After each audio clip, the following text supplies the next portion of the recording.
Halo, assalamualaikum Rai. Baik lagi bersama saya Hulaim Akib di channel Bang Rus.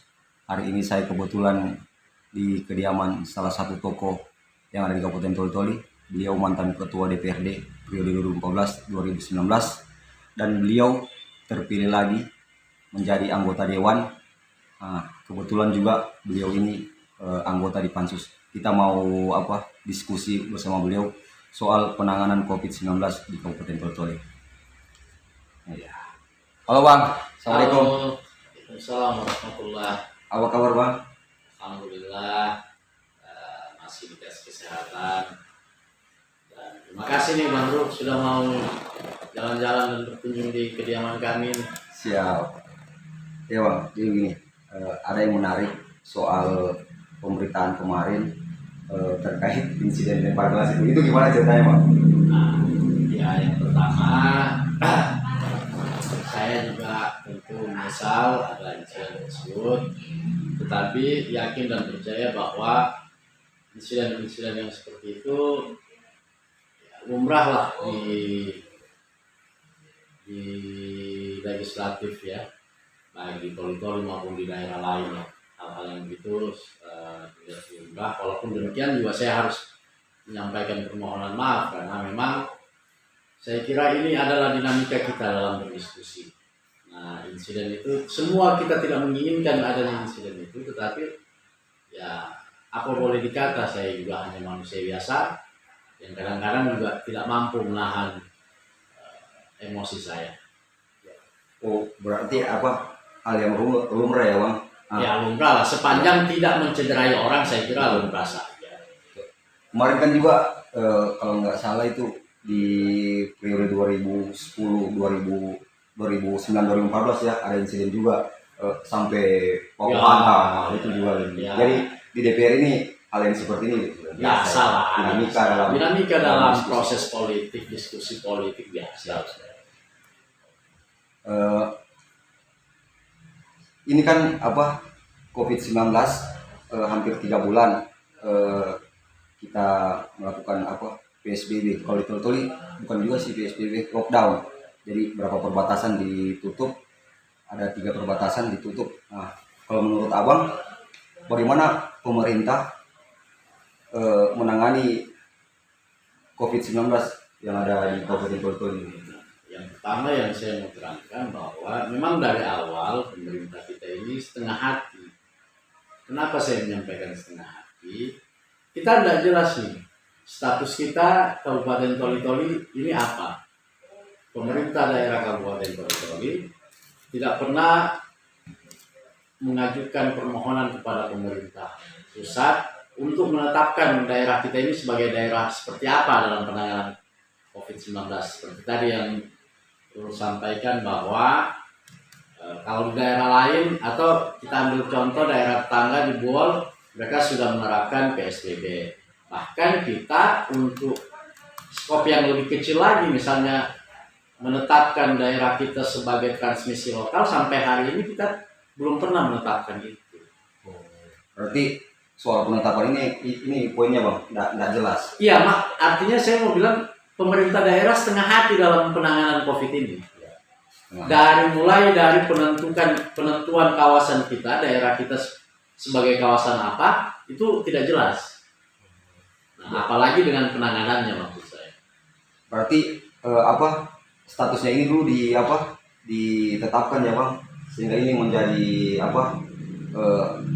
acuan kita untuk bagaimana mendesain untuk penanganannya. Ya, betul. Makanya sangat penting untuk sedari awal pemerintah daerah ketika misalnya Kabupaten Toli-Toli ini sudah ada korban warga kita yang terpapar virus corona ini, maka pemerintah harusnya mengambil langkah. Sebenarnya daerah kita ini sebagai daerah apa? Apakah kita tetapkan sebagai transmisi lokal? Apakah memenuhi syarat untuk kita lakukan PSBB dan seterusnya dan seterusnya?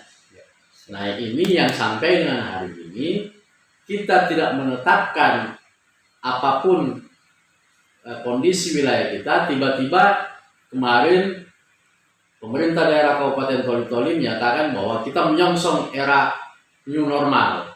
Padahal kita belum pernah ada status apa-apapun. Artinya kalau belum ditetapkan sebagai status apa-apa, berarti kondisi kita masih normal. Terus kenapa mau beralih ke new normal? Kalau apa yang saya tangkap maksud dari pemerintah ini bang, maksud dari pemerintah artinya kenapa kita juga menyongsong era normal karena hampir 3 bulan kan pemerintah menganjurkan untuk stay at home, toh physical distancing, social distancing. Tentu ini acuannya sehingga pemerintah ikut juga menyongsong era normal. Kira-kira gitu bang. Ya kalau itu sih tidak ada masalah dalam substansinya bahwa kita secara keseluruhan bangsa Indonesia it's okay. Tapi kan harusnya pemerintah daerah sebagai penanggung jawab wilayah juga harus lebih awal kembali saya katakan menetapkan daerah kita ini sebagai daerah apa. Oke bang, lanjut. Terus kalau menurut abang kebijakan pemerintah soal mengatasi virus COVID-19 di Tol-Tol ini seperti apa? Nah, kan sebenarnya dengan adanya wabah pandemi COVID-19 ini, pemerintah pusat sudah mengeluarkan begitu banyak regulasi. Salah satunya diantaranya adalah misalnya Instruksi Menteri Dalam Negeri nomor 1 tahun 2020 yang menyatakan bahwa untuk penanganan wabah COVID-19 ini, maka ada 3 hal penting yang harus dilakukan oleh pemerintah daerah. Yang pertama adalah pencegahan dan penanganan penularan wabah itu sendiri. Yang kedua adalah penyiapan social safety net atau jaring pengaman sosial. Yang ketiga adalah pemulihan dampak ekonomi kalau memang kita rasakan bahwa wabah ini memang ternyata berdampak terhadap ekonomi masyarakat kita. Dan untuk yang ketiga ini harus kita akui dengan diberlakukannya anjuran pemerintah di mana masyarakat kita disuruh tinggal di rumah, stay at home sekitar 2 bulanan terakhir, kemudian physical distancing, social distancing. Ini mau tidak mau memang akan berpengaruh terhadap roda ekonomi masyarakat kita, khususnya terkait dengan income atau pendapatan masyarakat kita. Terus sejauh ini sikap pemerintah fokus di sektor apa bang? Nah inilah yang kemudian kami akhirnya DPRD oleh seluruh fraksi-fraksi yang ada di DPRD melihat bahwa ada ketidakseriusan pemerintah dalam penanganan COVID-19 ini. Kenapa kami menyampaikan seperti itu? Yang pertama adalah sampai dengan hari ini yang kita saksikan pola penanganan COVID-19 di Kabupaten Toli-Toli hanya terfokus kepada persoalan pencegahan dan penanganan wabahnya saja. Sementara 2 aspek yang lain yang sebagaimana diamanatkan oleh Instruksi Menteri Dalam Negeri ini sama sekali tidak terlihat sampai dengan hari ini. Saya tidak mengatakan bahwa tidak ada langkah apa-apa. Mungkin saja setelah hari ini pemerintah daerah mau melakukan langkah-langkah itu.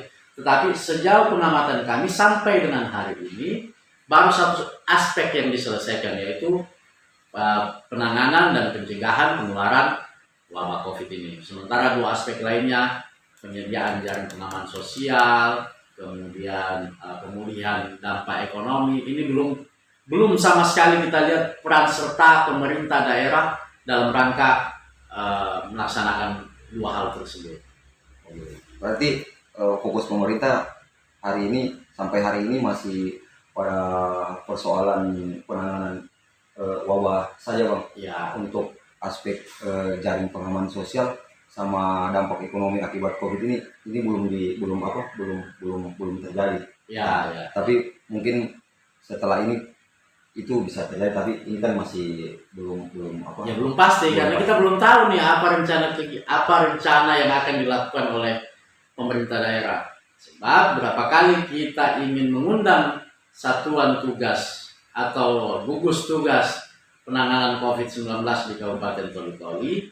Ini kalau tidak salah, ingat saya ada 2 kali kita mau undang RDP di DPRD, tetapi tidak satupun dari mereka yang hadir. Padahal tujuan kita mau mendiskusikan, kita mau cari tahu benar seperti apa grand design penanganannya, sehingga kita harapkan dengan kucuran dana yang besar nanti, sebagaimana yang sudah kita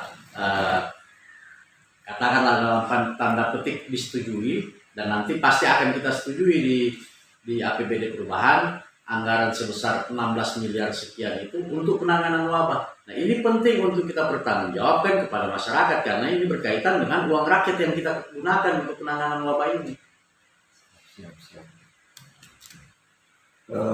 Kemarin kan sempat juga abang viral tuh di sosial media, live-nya abang itu saya nyimak bahwa ada bantuan dari provinsi bang, itu gimana tuh bang? Nah, jadi saya perlu tegaskan, yang pertama kenapa saya lari. Yang pertama harus diketahui bahwa dalam pansus, di awal pansus ini bergerak, kita menyepakati bahwa pelaksanaan pansus ini rapatnya bersifat terbuka untuk umum. Ya. Sehingga kalau menurut saya ketika saya melakukan live, tidak ada sesuatu apapun yang saya langgar. Ya. Jadi kalau ada yang protes, ya silakan protes kepada pimpinan sidang, karena kita sudah menetapkan di awal bahwa ini terbuka untuk umum. Nah, kalau terbuka untuk umum kan berapa banyak sih masyarakat kita yang bisa datang menyaksikan yang ada di DPRD? Nah, makanya saya berinisiatif untuk melakukan siaran langsung, khususnya di media sosial, yaitu di Facebook. Di akun pribadi. Ya, di akun pribadi saya. Nah, selanjutnya, kalau soal pertanyaan Rus tadi, berapa besar anggaran yang digunakan untuk penanganan wabah ini? Jadi dari APBD Kabupaten Toli-Toli itu ada kurang lebih 16 miliar sekian-sekian. Nah, kemudian ditambah lagi dengan bantuan keuangan provinsi sebesar 2,6 miliar sekian-sekian. Nah, inilah yang menurut Kepala BPBD sebagai selaku Ketua Harian Satuan Tugas atau Gugus Tugas Kabupaten Toli-Toli yang rencananya akan digunakan untuk program social safety net tadi. Tapi kan sayangnya menurut saya pola penanganannya agak lambat. Kenapa lambat? Harusnya di 2 bulan sejak pertama kali ketika pemerintah daerah memutuskan untuk melakukan dalam tanda petik lockdown, maka saat itu juga harusnya pemerintah sudah mengambil sikap memberikan bantuan kepada masyarakat-masyarakat kita yang kira-kira secara ekonomi mereka agak sulit untuk bertahan dalam kondisi di mana anjuran pemerintah menganjurkan kita stay at home, physical distancing, social distancing, dan seterusnya. Ya. Menarik dari masukan keterangannya abang nih. Kita ambil contoh bang, Boltim. Boltim. Kan kita saksikan ketika Boltim sudah ditetapkan bahwa ini sebagai wabah pandemi dan meluas di seluruh belahan bumi termasuk di wilayah Nusantara ini, maka contoh yang paling bagus kita lihat adalah Bupati Boltim yang langsung mengumumkan, turun langsung kepada masyarakatnya bahwa dia sudah menyiapkan berpuluh-puluh bahkan beratus-ratus ton bahan kebutuhan pokok untuk masyarakat. Walaupun pada akhirnya menurut beliau ada regulasi-regulasi oleh pemerintah pusat yang berubah-ubah dan ini cukup memberatkan bagi warganya. Tentu kondisi ini tidak bisa kita samaratakan di semua wilayah. Yaitu hak prerogatif beliau sebagai pemimpin atau pimpinan wilayah di kabupaten yang beliau pimpin. Sampai itu bang, Bupati Boltim, jadi dia bawa open cup, terus dia bawa peti mati, jadi dia supaya masyarakatnya takut tuh, dia umumkan kalau kamu nggak mau stay at home, kamu dibawa sama peti mati. Keren itu Bupati itu bang. Dan beliau juga sempat diundang di ILC terkait itu. Berarti memang kalau khususnya untuk Kabupaten Toli-Toli ini fokus penanganannya masih di proses di tahap di fokus penanganan wabah saja ya bang. Itu pun dengan catatan bahwa pola penanganan wabahnya pun menurut kami, hemat kami, beberapa teman-teman yang tergabung dalam pansus juga masih ada beberapa hal yang kurang yang menurut kami. Misalnya soal bagaimana membangun sistem di masyarakat agar masyarakat itu betul-betul mematuhi anjuran pemerintah. Misalnya memberdayakan RT RW setempat agar bisa melakukan pengawasan terhadap pendatang-pendatang yang biasanya kita sebut sebagai misalnya orang dalam pengawasan, pasien dalam pengawasan. Akhirnya apa yang terjadi adalah begitu banyak penumpukan pasien yang ditempatkan di tempat karantina yang memang kalau menurut saya juga walaupun tidak terlalu representatif menurut saya, tapi syukurlah ada ruangan SKB yang dibangun oleh pemerintah daerah Kabupaten Toli-Toli itu bisa digunakan sebagai tempat karantina sementara. Tetapi sebenarnya pola ini tidak terlalu efektif dalam artian banyak hal-hal yang kekurangan-kekurangan yang kita temukan. Nah itu tadi, apalagi sekarang wabah pandemi ini kan banyak istilahnya, orang tanpa gejala dan seterusnya. Yang kita khawatirkan adalah mereka-mereka yang tanpa gejala. Kalau saya secara pribadinya melihat, saya justru khawatir kepada mereka-mereka yang tanpa gejala tadi.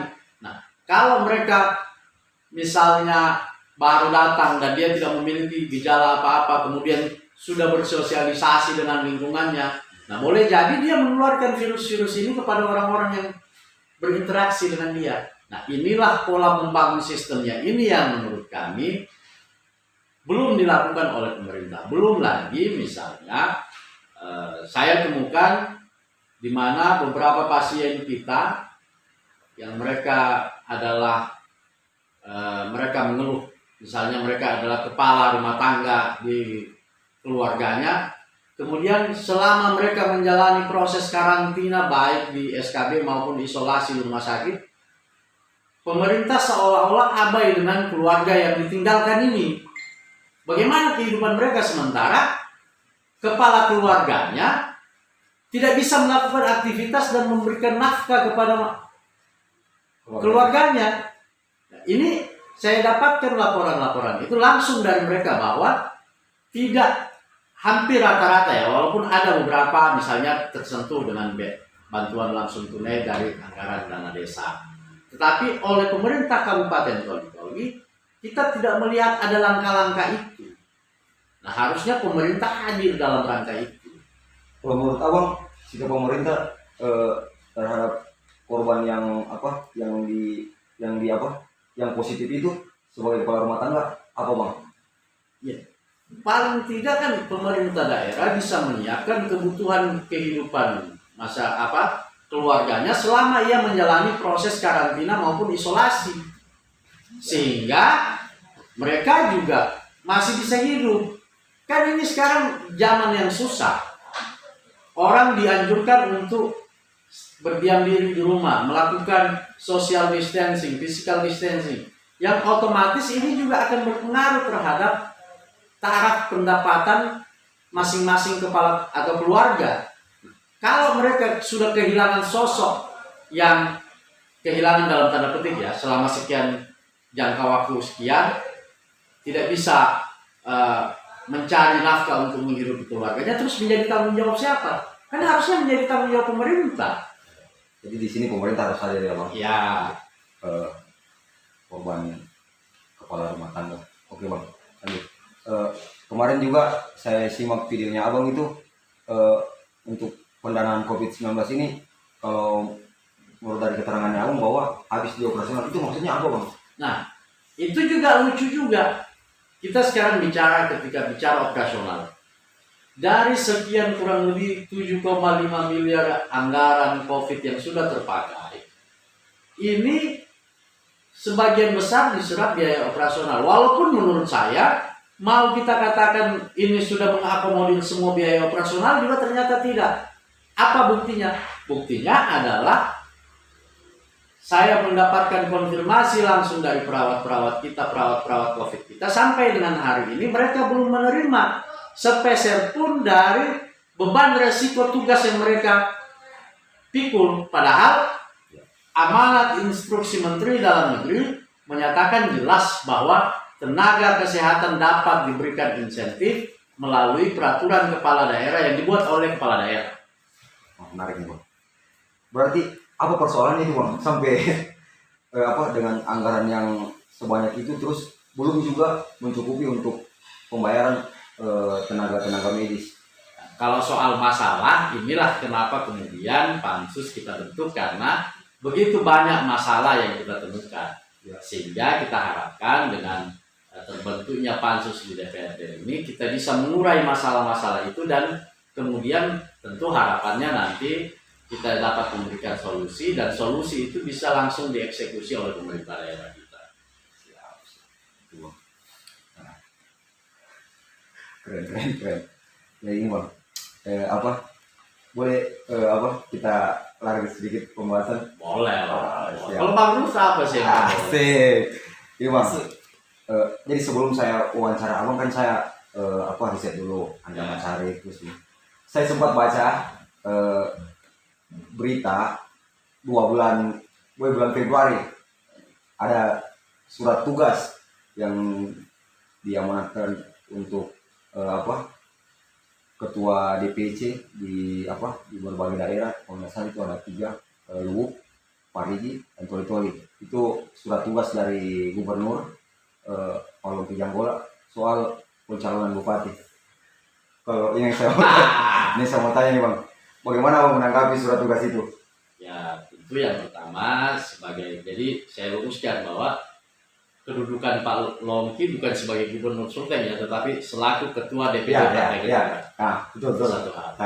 Jadi selaku kader tentunya saya siap saja menerima tugas dan tanggung jawab yang diberikan oleh partai kepada saya. Hanya saja memang dalam kondisi saat ini saya harus akui bahwa kondisi kesehatan saya belum memungkinkan untuk dicalonkan sebagai calon bupati maupun calon wakil bupati, sehingga saya sampaikan alasan ini kepada ketua DPD Partai Gerindra bahwa kondisi kesehatan saya seperti ini, dan saya mengikuti anjuran keluarga besar saya yang menyarankan saya untuk fokus dulu pada pemulihan kesehatan. Soal pencalonan bupati yaitu urusan yang lain lah. Tapi prinsipnya saya sebenarnya ingin sekali ikut bertarung dalam kontestasi pilkada ini, tetapi lagi-lagi memang yang pertama saya harus mendapatkan restu dari keluarga besar saya, utamanya kedua orang tua saya, istri saya, anak-anak, dan saudara-saudara saya. Selanjutnya telah diputuskan oleh keluarga bahwa hal yang prioritas yang harus saya hadapi hari ini adalah bagaimana bisa memulihkan kondisi kesehatan dulu. Jadi kita bukan lari loh ini, berlari dari tugas. Jadi jangan dikira nanti saya disersi. Jadi bukan disersi. Siap. Saya juga pernah dengar abang punya kata-kata dulu waktu kita diskusi. Abang kalau nggak salah pernah abang bilang kala itu sakit sekali kalau kalah, sedikit dirasa. Tapi lebih sakit lagi kalau menang tapi tidak bisa berbuat apa-apa. Ya. Jadi itu saya mungkin ini maksudnya. Jadi percuma misalkan abang maju nih, terus abang menang, terus dengan kondisi kesehatan tidak bisa berbuat apa-apa. Nah ini kan juga menang tapi kalah kan? Menang tapi kalah. Untuk apa kita menang tapi rasa kalah? Ya. Yang merasakan kekalahan, apalagi kalau kekalahan itu dirasakan oleh masyarakat kita. Ya. Secara pribadi kita dapat kemenangan, tetapi kalau kebijakan-kebijakan yang kita ambil ternyata tidak sesuai dengan apa yang sudah kita sampaikan pada saat janji-janji kampanye kita, berarti kita sudah mengalahkan masyarakat kita. Apa artinya? Jadi persoalannya hanya persoalannya kesehatan ya bang, sampai tidak bisa ikut. Tapi kalau dari kemauan besar ya bang. Ingin sekali bertarung. Jadi kalau untuk Gerindra sendiri, siapa bang yang mau diusung ini? Nah, kalau di Gerindra kan tentu kita memiliki mekanisme yang dilakukan oleh partai. Baik.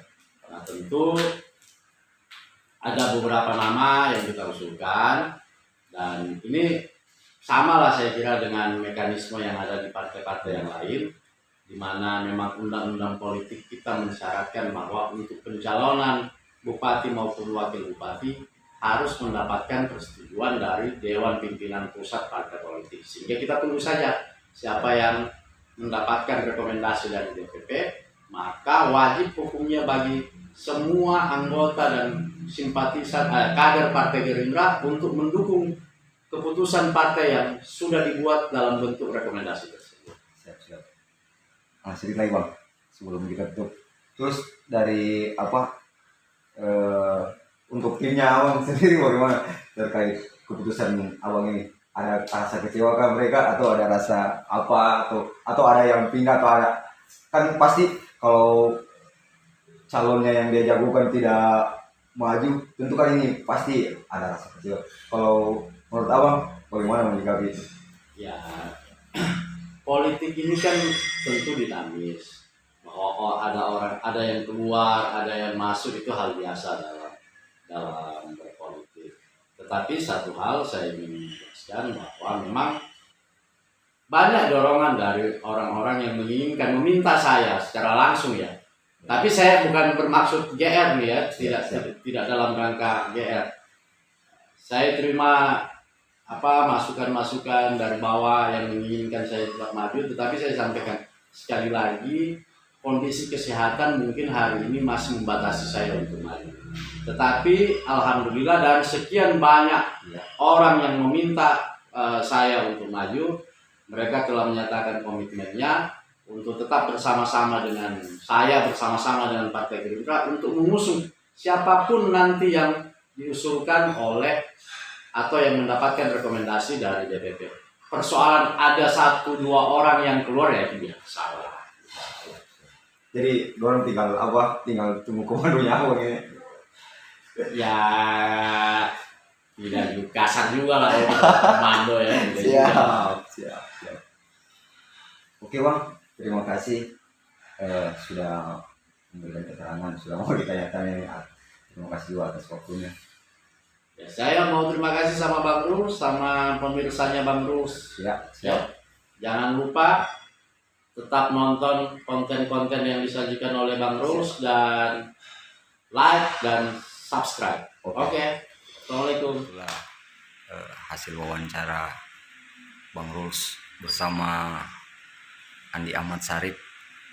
Jangan lupa like and subscribe channel ini biar kita bisa semangat lagi untuk buat video dan kita bisa wawancarai lagi tokoh-tokoh yang ada di Toli-Toli atau yang ada di provinsi atau yang ada di nasional. Oke, thanks for watching. Assalamualaikum, bye.